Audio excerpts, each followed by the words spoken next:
Muy bien, a ver, les contamos desde el principio del programa que íbamos a estar hablando de inteligencia artificial. ¿Aplicada a qué? A la investigación del crimen. ¿Cuánto puede aportar? ¿De qué se trata primero? Después vamos a estar hablando, Lari, del congreso que se va a estar realizando en este sentido, pero vamos a saludar a Fernando Cardini, es perito químico forense, es director académico de la Escuela de Derecho Penal y Ciencias Forenses Aplicadas, del área de Ciencia Forense, gracias por haber venido.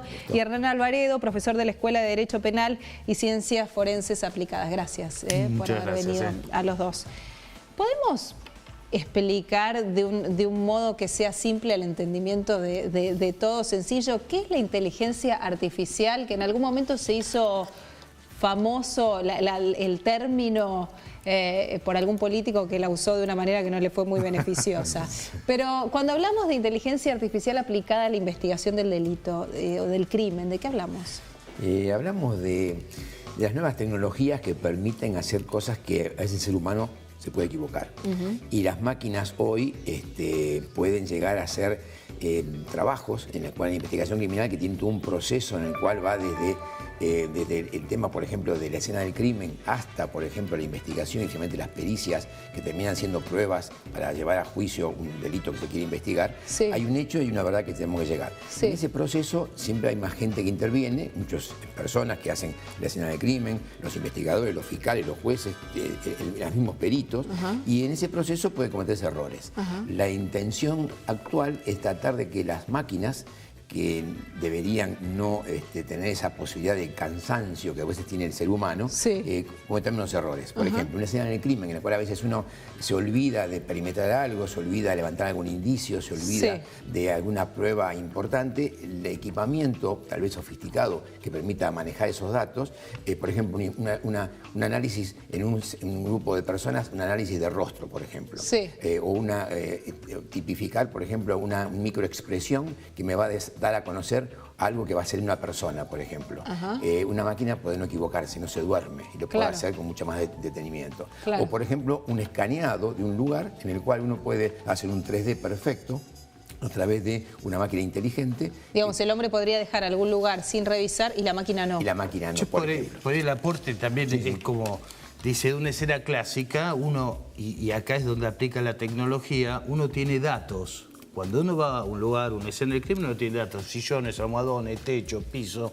Esos datos después se van a convertir en indicios más focalizados, después esos indicios en evidencia y después va a ser una prueba. Todo ese proceso de datos, de infinidad de datos que tenemos, a través de sofisticados, software, y acá quiero hacer una aclaración, la inteligencia artificial está directamente vinculada o es sinónimo del machine learning, del aprendizaje. Antes el concepto era diseñe un software.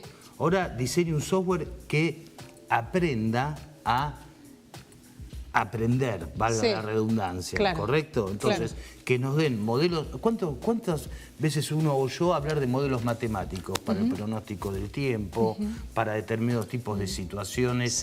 Hoy eso evolucionó y hoy hablaba con Fernando, lo venimos hablando con Manuel y Jimena, desde que estamos con el tema del Congreso, es cómo evoluciona la ciencia, cómo evoluciona la tecnología para ser aplicada en la investigación científica del delito. Esto hoy se está implementando en muchos países. ¿Cómo lo ven acá? ¿Es posible hoy? Porque la verdad que los escucho y no puedo evitar pensar en muchos casos resonantes donde vimos escenas que por ahí fueron descuidadas. A ver, Nisman. Claro.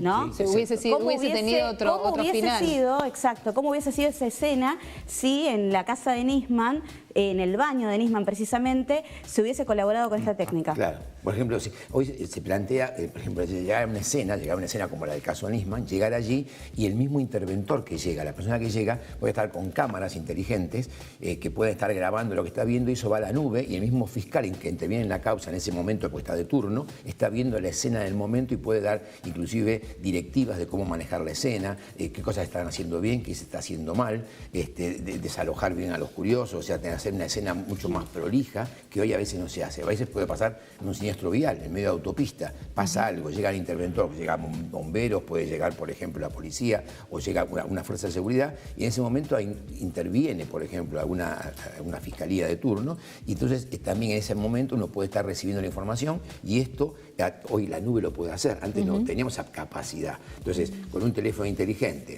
con una tableta o algo, el mismo interventor está haciendo una primera pronta respuesta, que se llama, de eso, y hay mucha más gente interviniendo a tiempo real. Tenemos georreferenciación de quién llegó, quién está, ya todo se va haciendo mucho más prolijo, ¿sí? A su vez, eso estaría dando posibilidades a que haya mucho más velocidad en cuanto a la fijación de la escena, a la protección del lugar, al levantamiento de indicios, y todo eso va siendo un elemento que permite una mayor eficacia en la investigación y una mayor eficiencia en lo que estamos haciendo. A ver, ustedes hablan de esto y a uno le parece maravilloso. Larisa, que es nuestra especialista en este tipo de temas. Digo, vos, Lari, lo ves como algo que puede llegar a ser muy lejano, la aplicación en Argentina total, que cambiaría la resolución. Claro, porque estamos hablando todavía de tribunales con expedientes de papel que pesan. Bueno, está cambiando. Pero fíjate que te acabo de decir, teléfonos inteligentes, tablets. ¿Quién no que ya tiene? lo tenemos. ¿Quién no tiene hoy un teléfono inteligente? Están proveyendo. O sea, y que hay que tener voluntad, hay que estar, organización, me parece. Yo les cuento, la Policía de la Ciudad hoy está siendo capacitada en estos temas y están dándole a todos ellos un teléfono, vamos a decir la marca, en la cual tiene la capacidad esos teléfonos de tener georreferenciación del policía, dónde está el policía en cada lugar, tiene para poder filmar una escena, para poder mandar esa información a la nube. O sea, hoy tenemos esa posibilidad. Se está capacitando a la gente para eso, se está dando recursos para eso. Va a llevar un tiempo, pero el proceso, como decíamos, no más papeles, o sea, todo digitalizado. Pero también el tema pasa porque se está evolucionando desde la seguridad en un tema, desde la justicia también el tema, llegando al sistema acusatorio. Se está capacitando a los fiscales en ese tipo de sistema, en el cual hay una teoría del caso, se te va planteando un proceso de investigación en el cual haya un protocolo, hay protocolos nuevos que antes no estaban. El resguardo de evidencias, la evidencia digital, ¿no? Toda la cadena de custodia. Bueno, todo eso que vos estás planteando es lo que se está volcando hoy a sistemas, a software, pero también está volcando a protocolos, y esos equipamientos pueden manejar esos protocolos de tal manera de que se pueda minimizar el error humano. Hernán, ¿en algún momento esto puede tocarse con el derecho penal? Porque digo, hasta puede tocarse, digo, si puede ser contrario, ¿no?, a lo que habilita, o puede tener algún tipo de objeción. Mira, yo no soy abogado, soy especialista en investigación científica del delito, y hay, como planteaba Larisa, hay experiencias, y en la actualidad yo pertenezco al Cuerpo de Investigaciones Judiciales del Ministerio Público Fiscal de la Ciudad Autónoma de Buenos Aires. Y estas tecnologías, este abordaje de investigadores tecnológicos, porque es un nuevo concepto, no tiene ni más ni menos, que se fue desarrollando del 2009 en la actualidad. Pero en una conferencia que yo estuve de un experto de Silicon Valley, todo este impulso del Machine Learning no tiene más de 3 o 4 años. No es que venimos de... atrás, venimos muchos años atrás. Exactamente, hace 4 años que está, no quiero decir la palabra en boga, que están las condiciones dadas para realizar una investigación del Big Data, un Machine Learning, para ver qué nos pasa.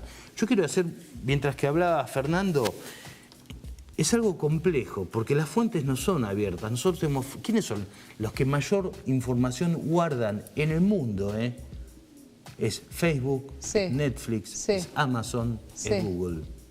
Son las mayores empresas que guardan información sobre todos nosotros. Cuando usamos un teléfono, cuando entramos en las redes sociales, cuando nos comunicamos, cuando ponemos nuestra cuenta bancaria, etcétera. Entonces, hoy hay que articular desde el panorama de investigación cómo se articula el sector público, nuestro Poder Judicial, con las empresas privadas. Eso es algo que todavía está pendiente. Y nosotros sabemos muchas veces con Apple, también Apple es una fuente impresionante de información, de nuestras conductas, de nuestras maneras de ser, de nuestras maneras de hacer las cosas. Eso es información, eso es datos. Ahora necesitamos, ¿qué es lo que pasó después del 2001 con las Torres Gemelas? Todos los servicios de llámese, para que quede más linda la palabra, de espionaje en Estados Unidos, tenían tanta información que no tenían manera de procesarla. Estamos hablando del 2001. Hoy, 2018, esos, con todo el desarrollo tecnológico de las empresas, esto fue siendo cada vez más vertiginoso el crecimiento y teniendo buenos y excelentes resultados. Yo te digo un ejemplo en el Cuerpo de Investigaciones Judiciales que se articula con el tema pedofilia, con riesgos de, a través de Facebook, de un supuesto suicidio de una persona. Lo monitorean de Estados Unidos a través de un convenio, etcétera, llegan las alertas al Cuerpo de Investigaciones Judiciales. O sea, delitos de grooming también. Exactamente, eso en la actualidad está. Por ejemplo, se ha detectado que hay 200.000 grooming. Bueno, en la ciudad, ¿no? En la ciudad se trabaja mucho con el tema se trabaja muchísimo. Yo que tengo la experiencia de 30 y pico de años en el tema de investigación, Poder Judicial de Provincia, estoy en ciudad y es un cambio... no es contraposición a las provincias, sino que también todas las provincias colaboran en esto, porque las alertas llegan a la ciudad e interactúan con todo el país. O sea, hacer una investigación más participativa. Nosotros sabemos que la información no está en Buenos Aires, no está en Inglaterra, no está en Francia. Una información en este segundo está en un lugar y en el otro segundo está en otro o está en aguas internacionales. Tiene que ser una investigación colaborativa. Por eso se articula mucho con Interpol, con organismos internacionales. Utilizando inteligencia artificial es menos violable, por decirlo de algún modo, el resultado en una pericia que no utilizándola. Digamos, hay determinados parámetros, dos cosas. Por un lado, si son los mismos parámetros los que se pueden usar para cualquier escenario en los que se investiga un determinado tipo de delito, y si es menos violable el resultado que arrojen esas pericias que el gancho que puede poner una persona después de haber estado en un lugar. Si hay cadena de custodia, sí, la cadena de custodia se puede hacer mucho más eficiente a través de inteligencia artificial, porque ya no es un sobre en el cual una pericia va llena de firmas, ¿sí? Ahora va a ir, por ejemplo, un QR o va a ir, por ejemplo, una RFID, un registro por frecuencia radial, en el cual todo eso está digitalizado, y ya es imposible prácticamente de cambiar el cañón de un arma o cambiar una muestra que salió cocaína y llegó azúcar al laboratorio, ese tipo de cosas que han pasado. Bueno, todo eso, en teoría, la cadena de custodia ahora es mucho más electrónica o digitalizada y permite hacer eso. Ustedes piensen que hoy la identidad humana tenía que pasar por la huella digital, por la huella genética, la huella olorosa o la huella de la voz. Hoy también pasa, como decía Hernán, por la huella que dejamos digitalizada. O sea, pones un me gusta en Facebook, ya sabes a quién sos o por qué estás haciendo tal cosa. Pero también en cada momento que caminas tenés el teléfono a mano tuyo que te georreferencia, dónde estuviste, qué hiciste, y todo eso también permite dar una identidad, inclusive a través de tu rostro, a través de las cámaras que tenemos en las calles, que tenemos en un banelco, lo que sea, y todo eso, si todo eso va a una nube, bueno, como decía Hernán, con Big Data, que podemos manejar una gran información y rápidamente digitalizarla y recibirla, se puede hacer la investigación mucho más absolutamente, absolutamente. Vamos a decir el congreso que se realiza, Lari, del 3 al 5 de octubre, es el 9º Congreso Latinoamericano de Técnicas de Investigación Criminal. El COLTIC. El COLTIC 2018, ¿no? Vas a estar ahí, ¿no? Por Larisa, obviamente Larisa no se pierde nada de todo esto. Gracias, por haber venido. Y gracias a ustedes. Lari, la seguimos en un ratito.